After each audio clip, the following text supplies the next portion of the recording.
I accidentally eavesdropped on a first date that felt like watching a dreamer trying to spark life into a brick wall.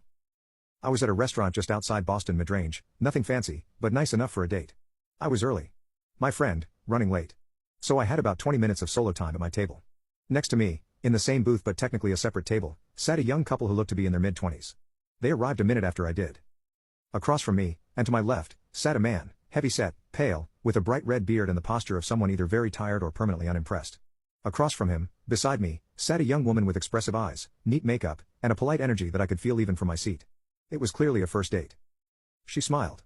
He grunted. She talked. He sipped a whiskey cocktail. She ordered a wine, asked for it to come with her meal, but they brought it early. She laughed and thanked the server anyway. And then, the conversation started.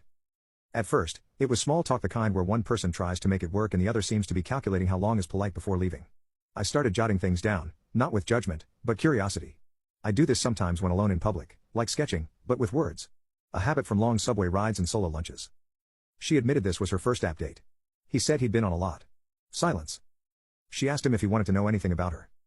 He responded, sure. Like what? She tried again, asked about plumbing. He said he was a journeyman but that there's no difference, really. She tried to relate, I went to school for 4 years for my job. I always admired people who just dove into work. He said he had a degree. In communications. She blinked. Oh. That's cool. Surprising, but cool. He said nothing. She confessed she gets nervous on dates and talks too much. Invited him to jump in. He told her, you're fine. She asked if he'd always lived nearby. He said, whole life. She launched into a story she grew up on a houseboat. Her parents studied whales. Like George on Seinfeld, but real. She smiled, looking for a connection. He asked if you can eat whales. She paused. No. She asked if he was okay. Offered to reschedule if it wasn't a good night. He said, you're fine. She laughed nervously, tried to bridge again, I actually studied physics. Minored in music so I wouldn't forget piano. Took a year to just play, never looked back. He cut in, what kind of money you make doing that? She blinked. Sorry? He repeated the question. She dodged politely, it varies. He nodded. That's what I figured. She asked about Netflix. He studied the menu. She asked if anything looked good. He said, not really. Might just ask for a regular burger.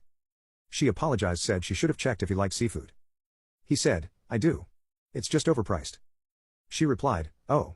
I wasn't expecting you to pay. He grinned, so you're paying? Cool, maybe I'll get something else.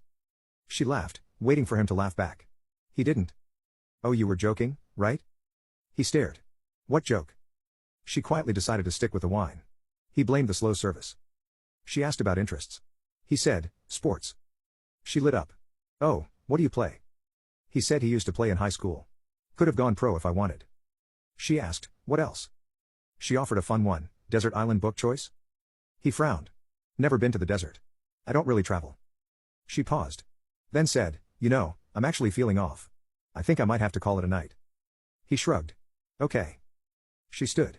I'll go settle this at the bar. He nodded. Okay. She looked down, hesitant, then said, well. Have a good night. He waved her off. Yeah. You too. This was chill. I'll text you. She walked out. He stayed. Ordered his burger. Ate the whole thing. I watched this quiet unraveling of a one-sided effort, a hopeful human trying to connect with a brick wall of indifference, and I couldn't stop thinking about it. Not because it was tragic or explosive, but because of how common it felt. It's like people aren't just bad at dating these days, they're bad at showing up. Like someone handed them a life and they're just dragging it around, not even curious about the person across the table. Of course, not everyone is like this. But I'm seeing it more, especially among young men. They seem so unbothered, unmotivated, and disinterested in the people they're with, like they're just fulfilling a social quota. Maybe it's burnout. Maybe loneliness. Or maybe some people are just not meant to date. Anyway, if you made it this far, thanks for listening.